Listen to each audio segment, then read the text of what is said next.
June 4, 2008. A man took a shower in his Mesa, Arizona home.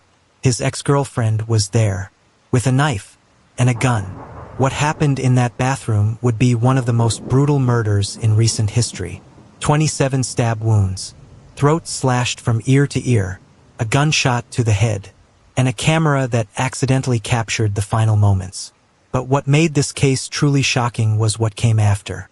The lies, the manipulation, the performance on the witness stand that captivated America. If you believe justice requires exposing lies and manipulation, please like, share, subscribe, and turn on notifications. The Jodi Arias case shows why we must never stop seeking truth. Travis Alexander was 30 years old in 2008. He lived in Mesa, Arizona, a suburb of Phoenix. He was a motivational speaker, worked in sales for a legal services company called Prepaid Legal, was good at his job, charismatic, successful, made decent money. Travis was also a devout Mormon, member of the Church of Jesus Christ of Latter-day Saints. His faith was central to his life. He attended church regularly, was active in his congregation, believed strongly in the principles of his religion, including the law of chastity, the belief that sexual relations should only occur within marriage. Travis had a difficult childhood. His parents struggled with addiction. He and his siblings were raised primarily by his grandmother. Despite this rough start, Travis worked hard to build a good life, to create stability, to find success. He was well-liked, had lots of friends, was known for his positive attitude, his energy, his ability to motivate and inspire others. People enjoyed being around him. He was the kind of person who lit up a room. In his personal life, Travis dated, was looking for someone to marry, someone who shared his values, someone he could build a life with. As a Mormon, marriage was important. Not just romance, but eternal partnership. In September 2006, Travis attended a work conference in Las Vegas. That's where he met Jodi Arias. Jodi Arias was 28 years old. She'd grown up in California, had moved around a lot as an adult, worked various jobs, photographer, waitress, sales, nothing particularly stable or long-term. Jodi had converted to Mormonism recently, not because of deep religious conviction necessarily, but because she was interested in a Mormon man before Travis. When that relationship ended, she stayed in the church, attended services, went through the motions. When Jodi met Travis at the Las Vegas conference, there was immediate attraction. Travis was handsome, successful, charming. Jodi was pretty, flirtatious, interested in him. They exchanged numbers, started talking. Within weeks, they were dating. Jodi would drive from her home in California to visit Travis in Arizona, or he'd visit her. The relationship progressed quickly, but there was a problem from the start. Travis was trying to live according to his faith, which meant no sex before marriage. But he was also a 30-year-old man attracted to his girlfriend. The struggle between his religious values and his physical desires created internal conflict. Jodi didn't share Travis's commitment to chastity. She was sexually aggressive, pushed boundaries. Travis gave in. They had sex, repeatedly, despite his religious beliefs, despite his guilt about it. This created a toxic dynamic. Travis felt ashamed about the physical relationship, felt like he was failing his faith, failing himself, but he also couldn't resist, couldn't stop. So the relationship continued in this unhealthy pattern. Travis confided in friends about the situation, told them he knew the relationship wasn't right, that Jodi wasn't the person he should marry, that he needed to end it, but he kept going back. Friends started noticing concerning things about Jodi. She was obsessive, possessive, jealous. If Travis talked to other women, she'd get upset. She'd show up at his house unannounced. She'd check his phone, his email, his social media. She was constantly monitoring him. Travis's friends didn't like Jodi, thought she was manipulative, thought she was bad for Travis, encouraged him to break up with her. But Travis struggled to end it cleanly. In February 2007, about 5 months after they started dating, Travis and Jodi officially broke up, or tried to. The relationship was over. They weren't boyfriend and girlfriend anymore, but they stayed in contact, still talked, still texted, and still occasionally hooked up physically. It was a messy, undefined situation. Friends with benefits, but with obsession and jealousy mixed in. Jodi moved to Mesa in 2007. She said it was for work opportunities, but everyone knew the real reason. She wanted to be near Travis. Even though they'd broken up, she couldn't let go. She rented a house about 10 miles from Travis's home. Having Jodi nearby made things worse. She'd show up at Travis's house at odd hours. She had his garage code and house alarm code. She'd let herself in.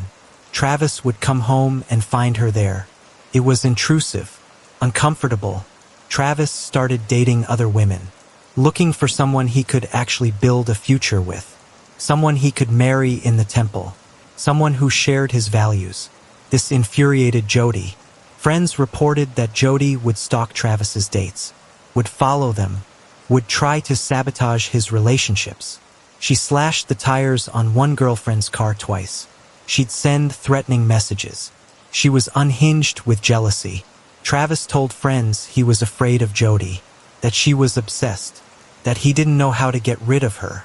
But he also kept letting her back in, kept responding to her texts, kept sleeping with her occasionally. The cycle continued.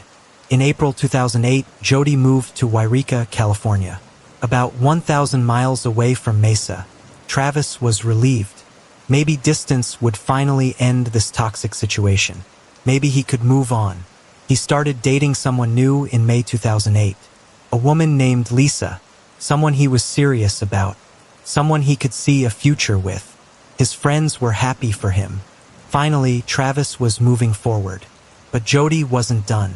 Even from California, she stayed in contact with Travis. They talked on the phone, texted, had sexually explicit phone conversations. Travis couldn't completely cut her off. The connection, however toxic, remained. In late May 2008, Travis planned a trip to Cancun, Mexico, a work incentive trip. He invited Lisa to go with him. This was significant, public acknowledgement of their relationship, a step toward something serious. Jodi found out about the Cancun trip, and she spiraled. Travis was taking another woman on a romantic vacation, was moving on, was leaving her behind. She couldn't accept it. On June 2nd, 2008, Jodi rented a car in Redding, California. Not in her hometown of Yreka, but about 90 miles away. She rented a white Ford Focus, told the rental company she wasn't leaving the area, wasn't planning a long trip. She filled a gas can, then another, then a third, bought them at different stores, was preparing for a very long drive. A drive where she wouldn't want to stop at gas stations, wouldn't want to be seen, wouldn't leave a trail. On June 3rd, 2008, Jodi started driving. From California to Arizona, about 1,000 miles. She drove through the night. She turned off her phone. Didn't want it pinging off cell towers. Didn't want anyone tracking her location.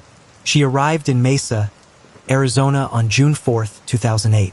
Sometime in the early morning hours. She went to Travis Alexander's house. She had the garage code. She let herself in. Travis was home, alone.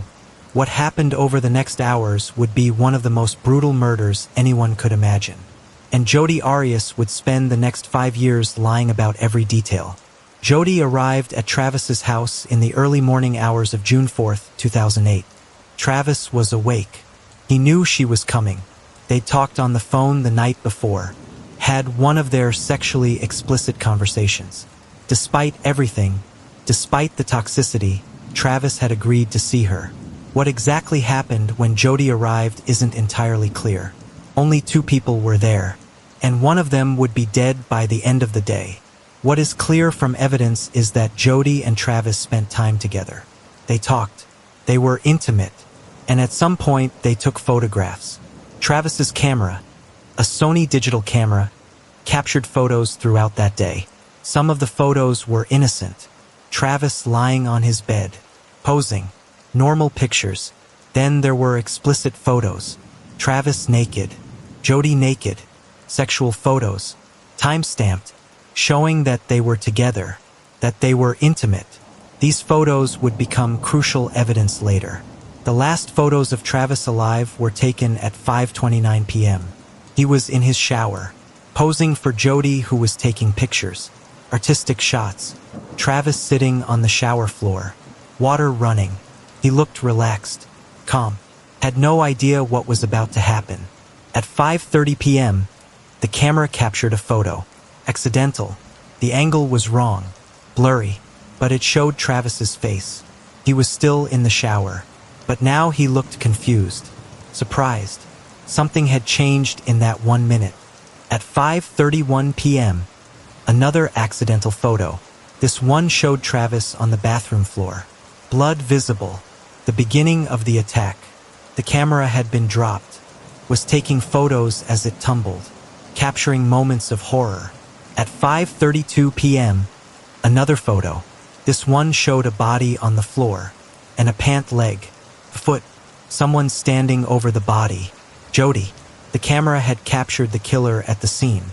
What happened between 5:30 p.m. and 5:32 p.m. was a brutal murder. One of the most vicious anyone could imagine.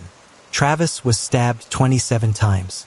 The wounds were deep, forceful, in his back, his chest, his head. Defensive wounds on his hands showed he tried to fight back, tried to defend himself. But the attack was relentless. His throat was slashed, a deep cut from ear to ear, nearly decapitating him. This wound alone would have been fatal. The damage to his trachea and arteries caused massive blood loss. And he was shot. A gunshot to the head. .25 caliber bullet.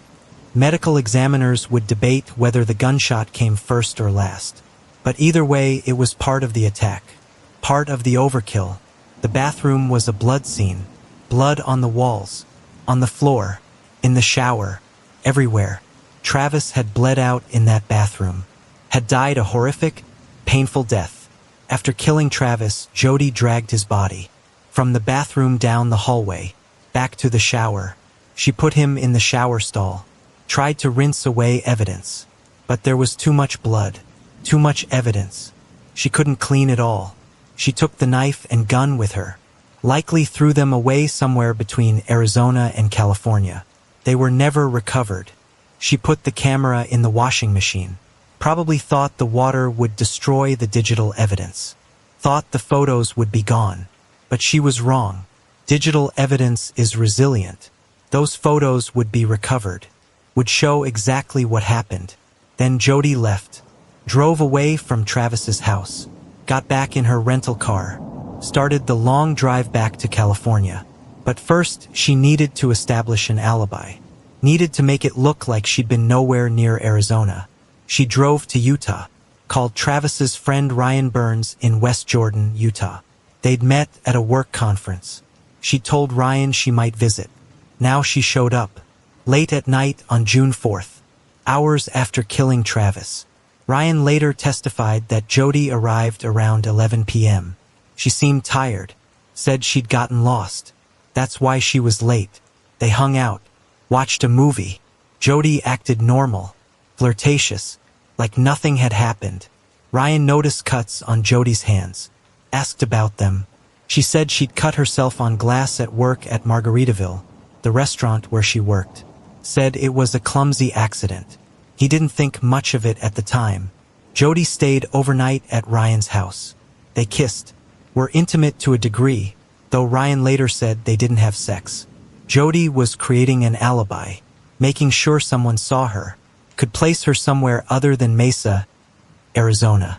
The next morning, June 5th, Jodi left Utah, drove back to California, back to Wairika, back to her grandparents' house where she was living, acting like nothing had happened, like it had been a normal road trip. Meanwhile, back in Mesa, Travis was dead in his shower. His friends didn't know yet, hadn't found him yet. Travis was supposed to go on a work call on June 4th. He missed it. This was unusual. Travis was reliable. didn't miss commitments without explanation. Friends started calling Travis. No answer. Texted him. No response. This went on for days. June 5th, June 6th, June 7th. Nobody could reach Travis. His friends were worried. Travis was also supposed to leave for Cancun on June 10th. The trip with Lisa. His friends were expecting him to show up at the airport. When he didn't, they knew something was seriously wrong. On June 9th, 2008, 5 days after the murder, Travis's friends went to his house. They had a key. They let themselves in. Started calling for Travis. Searching the house. They found him in the master bathroom. In the shower. His body had been decomposing for 5 days in the Arizona heat. The smell was overwhelming. The scene was horrific. They immediately called 911. Police arrived. Homicide detectives. Crime scene investigators. This was clearly a murder. A brutal, violent murder. The investigation began immediately. Detectives started processing the scene, documenting everything, photographing, collecting evidence. The amount of blood indicated a prolonged, vicious attack. This wasn't a quick killing. This was rage. This was overkill. Detectives found the camera in the washing machine, sent it to digital forensics. The photos were recovered, and what they showed told the story. Travis alive in the shower, then Travis being attacked, then a pant leg, a foot, someone else at the scene. The photos were time-stamped, showed exactly when the murder occurred. 5:30 to 5:32 p.m. on June 4th, 2008. 2 minutes. 2 minutes of extreme violence. Detectives started interviewing Travis's friends, asking about his relationships, about who might want to hurt him. Every single friend mentioned the same name, Jodi Arias, his ex-girlfriend, the obsessive one, the one who wouldn't let go. Friends told detectives about Jodi's stalking behavior, about her jealousy, about Travis's fear of her, about the slashed tires, about her showing up uninvited, about her inability to accept the breakup. Detectives immediately wanted to talk to Jodi, called her, asked if she'd come in for an interview. She agreed, said she wanted to help, said she couldn't believe Travis was dead, acted shocked, devastated. But detectives already suspected her. The camera photos, the timeline, the obsessive history, everything pointed to Jodi Arias. Now they needed to prove it. If you believe justice requires exposing lies and manipulation, please like, share, subscribe, and turn on notifications. The Jodi Arias case shows why we must never stop seeking truth. On June 10th, 2008, 1 day after Travis's body was found, Detective Esteban Flores of the Mesa Police Department called Jodi Arias. He told her Travis had been killed, asked if she'd be willing to answer some questions. Jodi acted shocked, said she couldn't believe it, said Travis was a great person, said she wanted to help however she could. She agreed to be interviewed, but Jodi wasn't in Arizona. She was in California, so the interview would be over the phone. Detective Flores recorded it. Asked her about her relationship with Travis, about the last time she'd seen him, about where she'd been on June 4th. Jodi said she hadn't seen Travis since April 2008, said she'd moved back to California, said they were friendly but not together anymore. She claimed she was home in Yreka, California on June 4th, said she was nowhere near Arizona. Detective Flores asked about Travis's new girlfriend, about whether Jodi was jealous. Jodi said no, said she was happy for Travis, said she'd moved on, said she was dating other people. Everything she said was calm, reasonable, cooperative, but Detective Flores didn't believe her. The camera photos showed someone was with Travis on June 4th. The timing matched. The evidence pointed to Jodi. He just needed to prove she'd been in Arizona. Detectives started pulling records, phone records, credit card receipts, rental car records, building a timeline of Jodi's movements. They found she'd rented a car in Redding, California on June 2nd. Not in her hometown of Yreka, but 90 miles away. Why would she rent a car away from home? unless she didn't want anyone in Wairika knowing she rented one. They found she'd bought gas cans. Multiple gas cans. Again, at different stores. Not all in the same place. Why would she need extra gas cans? Unless she was planning a long drive where she didn't want to stop for gas. Didn't want to be seen. They pulled her cell phone records. Her phone went dead on June 3rd. Stopped pinging off cell towers. Like it had been turned off. Then it came back on June 4th in Utah. Like she turned it back on only when she was far from Arizona. They checked gas station receipts. Jodi bought gas in Nevada, but not in Arizona. She drove through Arizona without buying gas. Because she'd filled those gas cans. Because she didn't want any evidence she'd been in the state. But she'd made a mistake. When she returned the rental car, the car had been driven nearly 3,000 miles. Far more than a local trip. The route from California to Arizona to Utah and back to California was about 2,800 miles. The math matched, and there was more. Jodi had called Travis's phone multiple times on June 4th, after the time of death, after he was already dead. She left voicemails.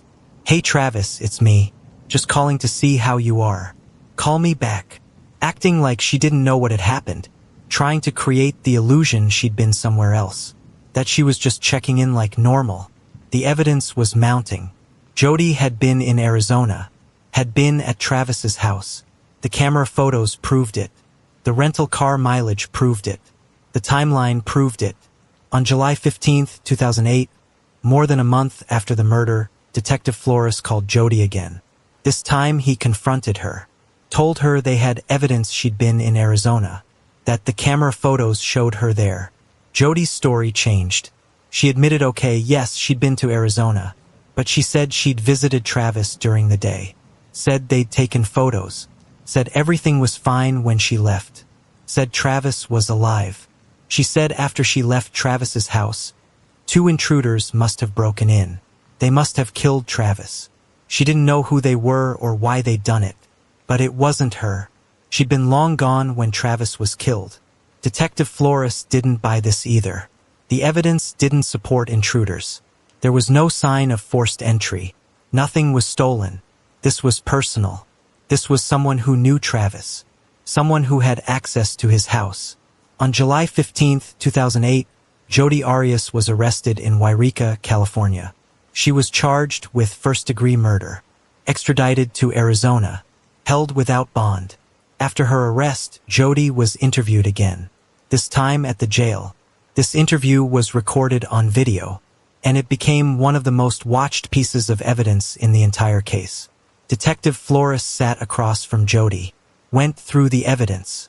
The camera photos showing her at Travis's house. The photos showing someone attacking Travis. The pant leg and foot in the frame. The rental car. The gas cans. The lack of alibi. Jodi stuck to her intruder story. Said 2 people broke in. A man and a woman. Said they attacked Travis. Said she ran away. Said she was too scared to report it. The story was absurd, but she maintained it. Detective Flores showed her the photo of the pant leg. "Jodi, we can see you in this photo. We can see your foot. We know you were there when Travis was killed." Jodi looked at the photo. Didn't deny it anymore, but she didn't confess either. Instead, she did something bizarre. She said, "I can't feel my hands. Everything's going numb." Then she curled up in her chair, put her head down, like she was having a breakdown. But to investigators and later to juries who watched this video, it looked fake. Looked like performance. Looked like Jodi was playing a role, trying to appear unstable, trying to avoid answering questions. After the interview, Jodi was left alone in the interrogation room, but the camera was still rolling. And what Jodi did next was disturbing. She stretched, did a headstand, sang to herself, looked at herself in the mirror, primped. This was not the behavior of someone in emotional distress. This was someone comfortable, confident even. The performance had ended as soon as she thought no one was watching. Jodi was charged with first-degree murder. The state announced they would seek the death penalty. They believed this murder was premeditated, that Jodi had planned it, had driven 1,000 miles to kill Travis. that this deserved the ultimate punishment. Jodi sat in jail awaiting trial, and she started giving interviews to news media, to anyone who would listen. She wanted to tell her story, wanted to control the narrative. In these interviews, Jodi said she was innocent, said the intruders killed Travis, said the evidence would prove her story. She was calm, articulate, didn't act like someone facing the death penalty. It was unsettling to watch. As 2008 turned to 2009, then 2010, then 2011, the case built slowly. Evidence was analyzed. Witnesses were interviewed. Both sides prepared for trial. And at some point during this time, Jodi changed her story again. Completely. She dropped the intruder story. Now she admitted it. She killed Travis Alexander. But it wasn't murder. It was self-defense. Jodi's new story, the self-defense story, was radically different from her previous claims. She now said yes, she killed Travis, but only because he attacked her first. Only because she feared for her life. According to this new version, Jodi and Travis had been intimate on June 4th. They'd taken photos. Everything consensual. Then Travis wanted to take shower photos. Artistic shots. Jodi was photographing him in the shower. She said she accidentally dropped the camera. Travis became enraged, started screaming at her, calling her names. She said he body slammed her, knocked her to the ground. She said she thought he was going to kill her. She claimed she ran to Travis's closet, grabbed a gun she knew he kept on a shelf. She said when Travis kept coming at her, she shot him in self-defense. Then she said she didn't remember anything else, claimed she blacked out, said the stabbing must have happened during this blackout. But she had no memory of it. This story had problems. Lots of problems. But it was the story Jodi's defense team would present at trial. They'd argue that years of abuse by Travis, physical and emotional, led to Jodi defending herself that day. That this was a battered woman who snapped. The trial began in January 2013, nearly 5 years after the murder. The courthouse in Phoenix, Arizona was packed. Media from across the country, true crime followers, people fascinated by this case. Jury selection took weeks. The case had received significant publicity. Finding impartial jurors was challenging. But eventually a jury was seated. 8 men. For women, plus alternates. They would decide if Jodi Arias was guilty of murder, and if so, whether she deserved the death penalty. The prosecution was led by Juan Martinez, prosecutor known for his aggressive style, his theatrical presentations, his ability to dismantle defense arguments. He was going to seek the death penalty, was going to argue this was premeditated first-degree murder. The defense was led by Kirk Nurmi and Jennifer Wilmot, public defenders. They would argue self-defense, would argue Travis had been abusive, would argue Jodi had no choice but to defend herself. Opening statements began. Juan Martinez stood before the jury. His opening was direct and brutal. Ladies and gentlemen, this case is about a woman who couldn't let go. Travis Alexander wanted to move on, wanted to date other women, wanted to take a new girlfriend to Cancun. Jodi Arias couldn't accept that. So she drove 1,000 miles to Mesa, Arizona. She killed Travis Alexander, stabbed him 27 times, slashed his throat, shot him, and then she lied about it. For years. First she said she wasn't there. Then she said intruders did it. Now she says it was self-defense. 3 different stories, all designed to avoid responsibility for what she did. Martinez walked through the evidence. The rental car, the gas cans, the turned-off phone, the camera photos, the timeline, the overkill. 27 stab wounds and a slashed throat isn't self-defense. It's rage. It's murder. The defense's opening was different. Nurmi told the jury a story of abuse. Of Travis using Jodi for sex while publicly dating other women. Of Travis degrading Jodi, treating her poorly, creating a situation where Jodi felt trapped, felt used, and finally felt threatened.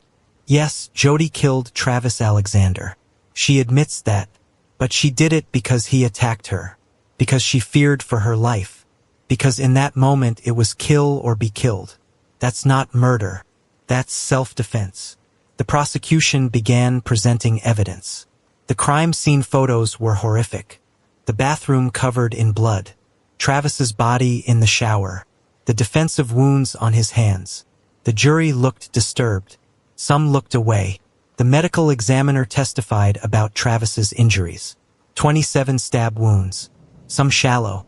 Some deep. Many to the back. The throat wound was massive. Nearly complete decapitation. The gunshot to the head. The examiner said any one of several wounds would have been fatal. The prosecution argued the number and location of wounds proved this wasn't self-defense. If Jodi feared for her life, 1 or 2 defensive wounds might be understandable. But 27 stab wounds? Slashing someone's throat? That's not defense. That's an attack. That's overkill driven by rage. Digital forensics experts testified about the camera photos. Showed the jury the timeline. Travis alive at 5:29 p.m. Travis looking surprised at 5:30 p.m. Travis on the floor bleeding at 5:31 p.m. The pant leg and foot at 5:32 p.m. Jodi was there. Was the killer. The camera had captured it all. Travis's friends testified. Told the jury about Jodi's obsessive behavior. The stalking. The tire slashing. The jealousy. The inability to let go. They painted a picture of an ex-girlfriend who became increasingly unstable as Travis tried to move on. One friend, Taylor Searle, testified that Travis told him he was afraid of Jodi, that she'd snuck into his house through the doggy door once, that she'd go through his phone and email, that she was crazy. Taylor said Travis was trying to distance himself, but Jodi wouldn't let him. The prosecution presented text messages and emails between Travis and Jodi. Some were loving, some were sexual, but many from the weeks before the murder showed Travis pulling away, telling Jodi he couldn't keep doing this, that they needed to be done. In one text, Travis wrote to Jodi, "You are the worst thing that ever happened to me." In another, "You're a sociopath." These texts showed Travis was trying to end things, was finally being direct about his feelings, and that likely triggered Jodi's rage. The rental car evidence was presented. Jodi had rented a white car, asked for a white car specifically, because white cars are common, don't stand out. When she returned it, there were floor mats missing. She'd disposed of them, probably because they had blood on them. The gas can evidence showed premeditation. Why would Jodi buy multiple gas cans? Because she was planning a trip where she didn't want to be seen. Didn't want receipts placing her in Arizona. This showed planning. Showed she knew what she was going to do. The prosecution's case was strong. Methodical. Damning. They showed Jodi had motive. Had opportunity. Had lied repeatedly. Had taken steps to avoid detection. This wasn't self-defense. This was planned murder. But the defense hadn't presented their case yet. Hadn't put Jodi on the stand. Hadn't told her version of events. The real drama was still to come. If you believe justice requires exposing lies and manipulation, please like, share, subscribe, and turn on notifications. The Jodi Arias case shows why we must never stop seeking truth. The defense began presenting their case in February 2013.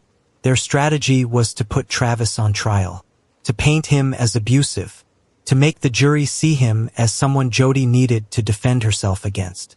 They called witnesses who testified about Travis's temper, about arguments he'd had with people, about times he'd raised his voice. They were trying to establish a pattern of aggression, but the prosecution objected repeatedly, argued that Travis's character wasn't on trial, that even if Travis was imperfect, even if he'd been unkind to Jodi, that didn't justify stabbing him 27 times. The defense called psychologist Richard Samuels. He'd evaluated Jodi, diagnosed her with post-traumatic stress disorder, PTSD. He testified that Jodi's memory issues about the murder were consistent with trauma, that people who experience extreme stress sometimes can't remember details. The prosecution dismantled Dr. Samuels on cross-examination. Juan Martinez was brutal. He showed that Samuels had given Jodi the PTSD diagnostic test after she changed her story to self-defense. after she'd lied about intruders. How could his diagnosis be reliable when it was based on lies? Martinez also showed that Samuels had violated professional boundaries, had sent Jodi books in jail, had developed an inappropriate relationship with his subject. The testimony that was supposed to help Jodi's case ended up hurting it. The defense called domestic violence expert Alice Laviolette. She testified about the dynamics of abusive relationships, about why victims stay with abusers, about how abuse can be subtle, emotional rather than just physical. Laviolette testified that based on her evaluation of the relationship, Travis had been abusive to Jodi, had used her sexually while refusing to commit, had called her names, had been controlling. She said this fit the pattern of domestic violence. But Juan Martinez tore into Laviolette too, showed that she'd only heard Jodi's side of the story, that she'd accepted everything Jodi said as fact despite Jodi's history of lying, that she'd never met Travis, never heard his perspective, that her conclusions were based on the word of a proven liar. Then came what everyone was waiting for. Jodi Arias took the stand. This was risky. Defendants don't have to testify, often shouldn't, but Jodi insisted. She wanted to tell her story. Her attorneys couldn't stop her. Jodi's testimony lasted 18 days, the longest defendant testimony in Arizona history. She told her story in excruciating detail.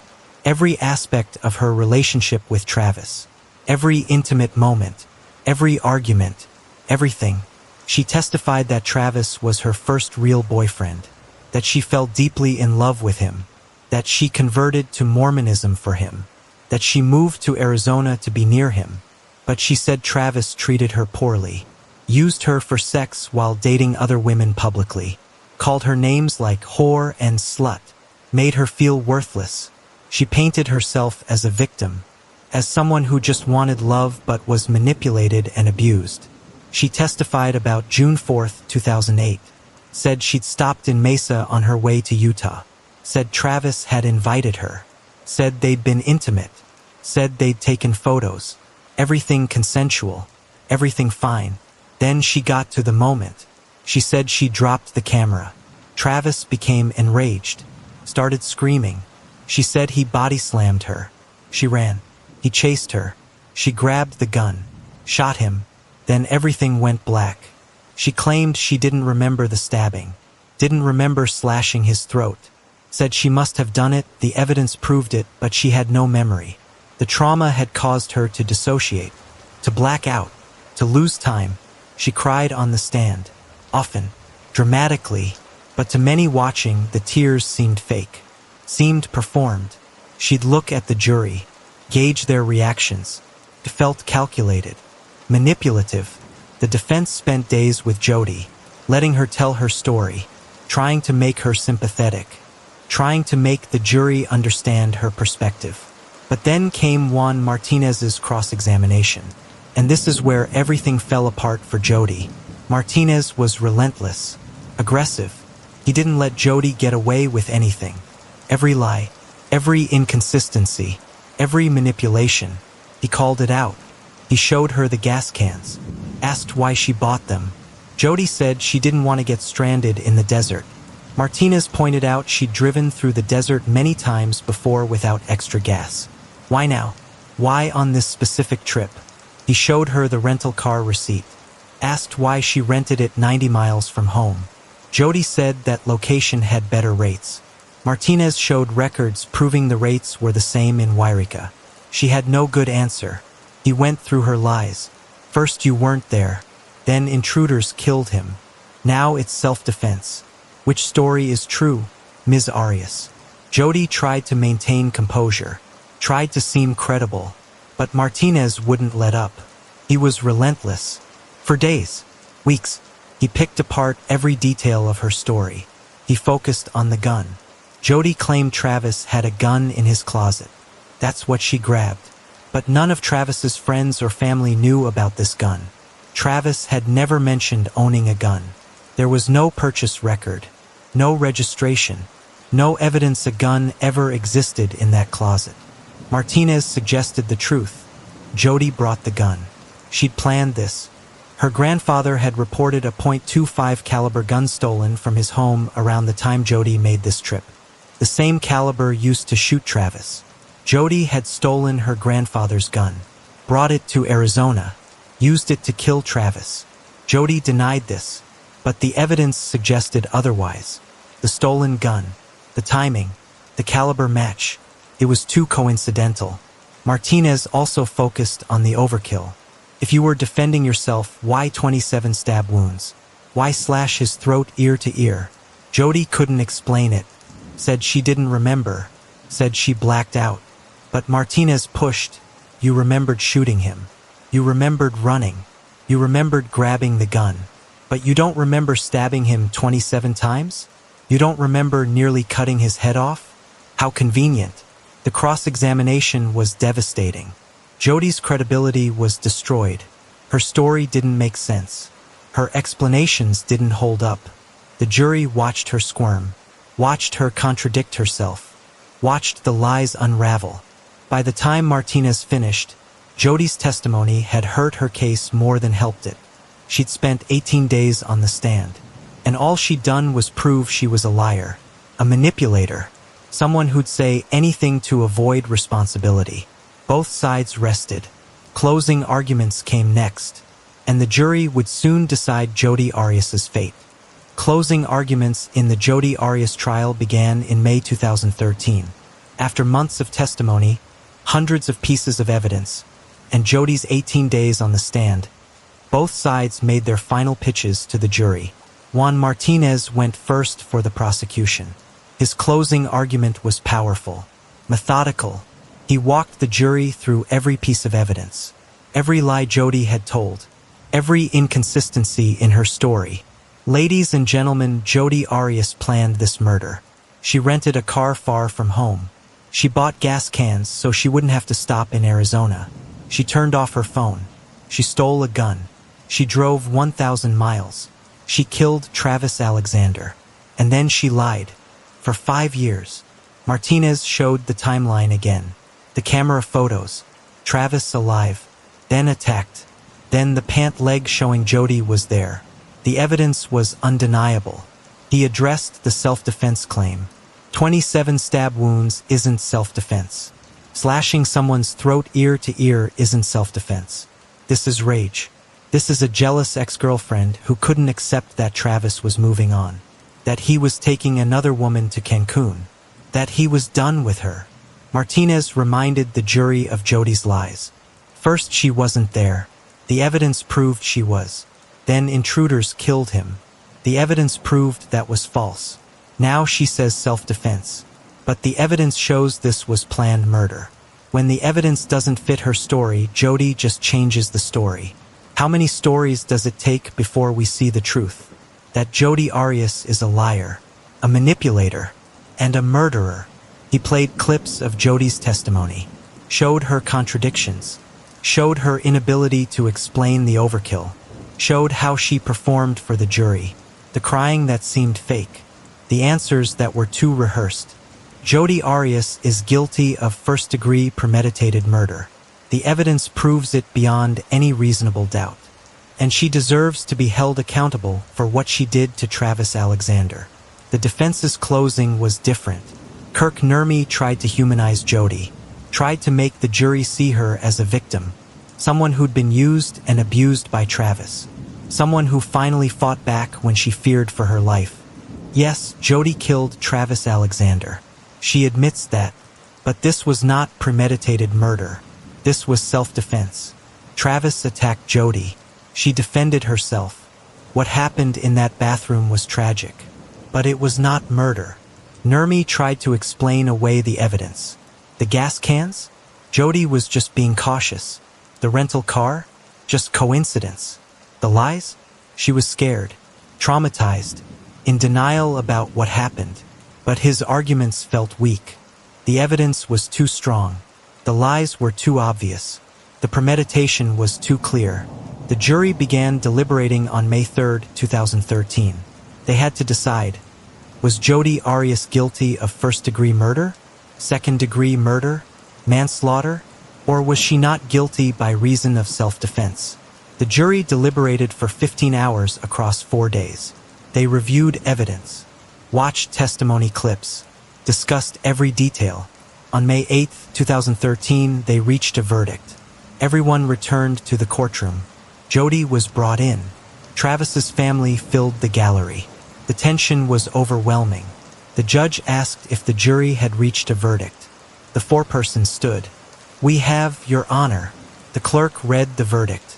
"We, the jury, find the defendant, Jodi and Arias, guilty of first-degree murder." Guilty. The jury had rejected self-defense completely. They believed this was premeditated murder, that Jodi planned it, executed it, then lied about it. Travis's family wept. Jodi showed no reaction, sat quietly, no tears, no emotion, just blank. But the trial wasn't over. In Arizona, capital murder cases have multiple phases. Phase 1 was guilt. Jodi had been found guilty. Now came Phase 2, aggravation. The prosecution had to prove the murder was especially cruel, that Travis had suffered. If the jury found the murder was especially cruel, Jodi would be eligible for the death penalty. This phase was quick. The medical examiner testified again about Travis's wounds, about how he would have suffered, about how death wasn't instant, how he would have been aware of what was happening, how he would have felt pain, terror.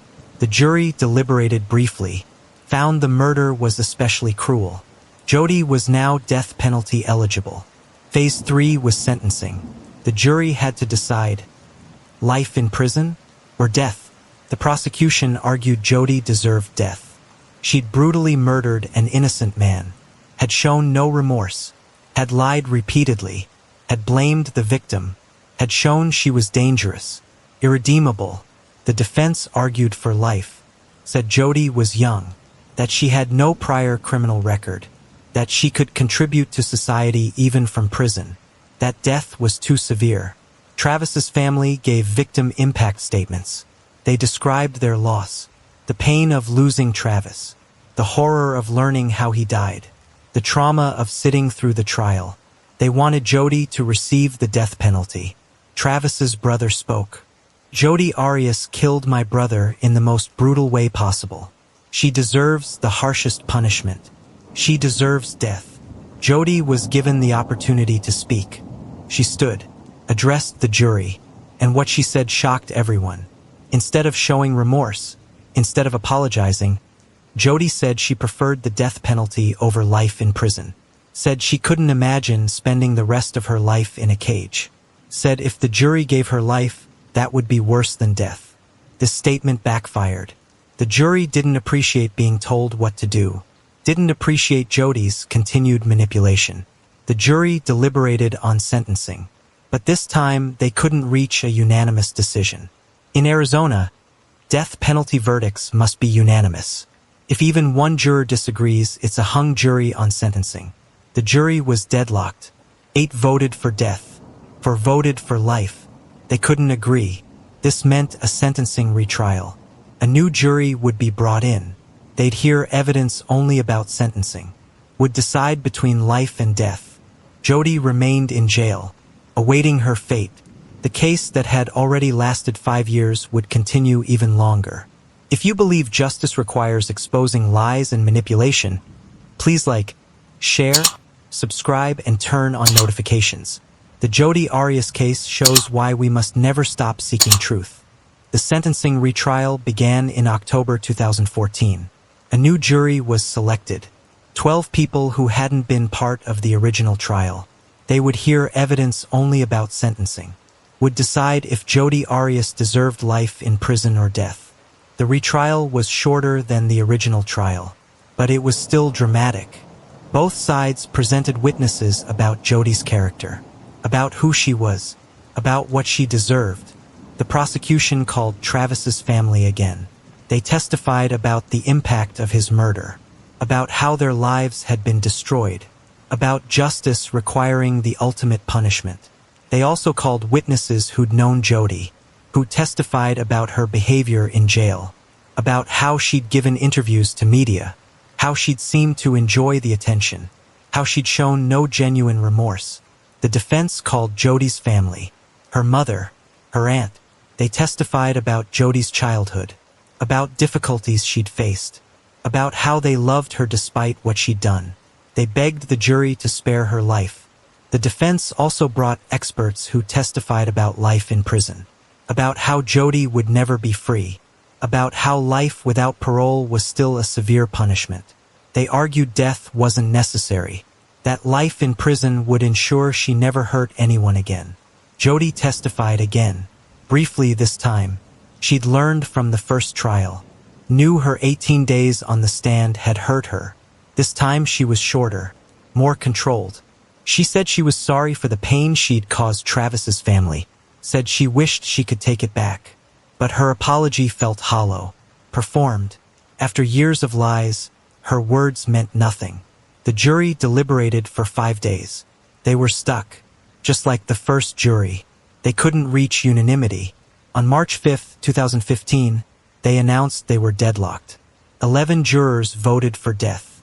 1 voted for life. They couldn't agree. Under Arizona law, when a jury can't agree on sentencing in a death penalty case, the judge decides. But the judge can only choose between life without parole and life with possibility of parole after 25 years. The death penalty was off the table.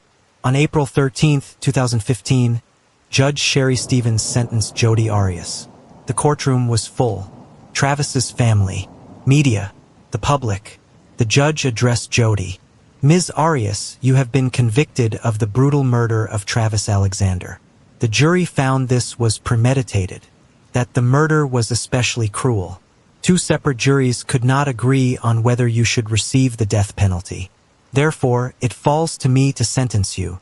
For the crime of first-degree murder, I sentence you to natural life in prison without the possibility of parole. You will never be released. You will die in prison. Life without parole. Jodi would spend the rest of her life behind bars, would never walk free, would never have another chance at life outside prison walls. Travis's family had mixed feelings. They'd wanted death, felt that's what Jodi deserved. But life without parole was at least permanent. At least Jodi would never be free, would spend decades suffering, would die in prison. Jodi was transferred to the Arizona State Prison Complex in Perryville, the women's maximum security facility, where she remains to this day. In prison, Jodi has tried to maintain a public presence. She gives interviews occasionally, maintains a social media presence through third parties, sells artwork, tries to stay relevant. She's filed multiple appeals, arguing ineffective counsel, arguing the trial was unfair, arguing she deserves a new trial. Every appeal has been denied. The conviction stands. The sentence stands. Jodi has never genuinely taken responsibility, has never truly apologized, still claims she was defending herself, still maintains Travis was abusive, still plays the victim. Mental health professionals who've studied the case believe Jodi has narcissistic personality disorder, possibly borderline personality disorder, possibly psychopathic traits. She lacks empathy, manipulates constantly, cannot accept responsibility for her actions. The trial became a media sensation, was covered live. Millions watched Jodi's testimony, watched the dramatic cross-examination, watched the verdict. True crime followers became obsessed with the case. Books were written, documentaries made. The case was analyzed endlessly. What made Jodi snap? Was she a cold-blooded killer or a victim who fought back? The debates continue, but the evidence is clear. Jodi Arias murdered Travis Alexander in cold blood, planned it, executed it, then lied about it for years. The jury got it right. She's exactly where she belongs. Jodi Arias has now been in prison for over 16 years. She's 44 years old as of 2024. She will remain in prison for the rest of her life. Will die there. Will never experience freedom again. In prison, Jodi's life is restricted. She's in maximum security, has limited contact with other inmates, spends most of her time in her cell, has few privileges. She's tried to create some semblance of purpose. She paints, sells her artwork online through third parties, Some people actually buy it. Morbid curiosity, the artwork of a killer. She's also tried to maintain relevance. Gives interviews when media outlets will take them. Has a Twitter account run by supporters. Tries to control her narrative even from behind bars. But mostly, Jodi is forgotten. The trial was a sensation in 2013, but people have moved on. New cases, new trials, new killers. Jodi is just another inmate now, another person serving life. Travis Alexander's family has tried to heal, but the pain never fully goes away. They lost Travis in the most horrific way, had to sit through years of trial, had to hear Jodi lie about Travis, had to hear their brother described as an abuser. Travis's siblings have spoken about the lasting trauma, about how they can't unhear the details of how Travis died, can't unsee the crime scene photos, can't forget what Jodi did. They've tried to honor Travis's memory, talk about who he was, not just how he died, share stories about his kindness, his humor, his faith, his dreams. They don't want him defined by his murder. The case raised questions about relationship violence, about obsession, about what happens when someone can't let go, about warning signs that were ignored. Friends who knew about Jodi's stalking behavior felt guilty. Should they have intervened more? Should they have reported her behavior to police? Could they have prevented this? But the reality is, it's hard to predict who will become violent. Lots of people struggle with breakups, get jealous, act irrationally. Most don't commit murder. There was no way to know Jodi would go this far. The case also highlighted the danger of toxic relationships. Travis and Jodi's relationship was unhealthy from the start, based on physical attraction, lacking emotional compatibility, complicated by religious guilt and secrecy. Travis knew the relationship was wrong, knew Jodi wasn't right for him, but he kept going back, kept letting her in, couldn't make a clean break, and that inability to fully end things created an opening for tragedy. This doesn't mean Travis was responsible for his murder. He wasn't. Jodi alone bears that responsibility. But the case shows why clean breaks matter, why you can't keep sleeping with your ex, why you have to fully end things and move on. The trial itself became a spectacle, the first major trial to be live-streamed in its entirety. People watched like it was entertainment, made jokes on social media, turned a brutal murder into content. This raised ethical questions. Is it appropriate to broadcast trials? Does it affect the process? Does it turn tragedy into entertainment? The Jodi Arias trial didn't answer these questions, but it made people think about them. Legal experts continue to debate whether Jodi should have received the death penalty. Some believe the brutality of the murder warranted it. Others believe life without parole is appropriate, that death is reserved for the worst of the worst. What's clear is that Jodi will never be free. Whether she'd been executed or is serving life, the result is the same. She's removed from society, can never harm anyone else. That's what matters most. Jodi still maintains she was defending herself, still claims Travis attacked her first, still refuses to fully accept responsibility.